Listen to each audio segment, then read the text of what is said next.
Ipinagbawal na ng Department of Migrant Workers ang deployment at pagbiyahe ng mga tripulanting Pilipino sa mga passenger at cruise ship na maglalayag sa Red Sea at Gulf of Aden.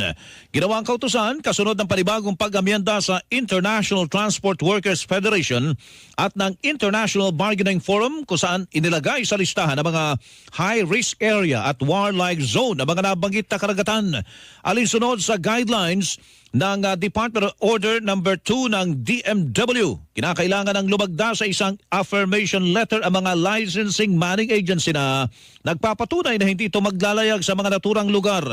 Kinakailangan ding lumagda dito ang mga Pilipinong seafarer upang patunayan na batid nila na hindi papasok ang kanilang barko sa Red Sea o Gulf of Aden. Kinakailangan din itong i-upload sa DMW online processing system na nilagdaan ng manning agency upang matiyak ang transparent process, accountability at pagsunod sa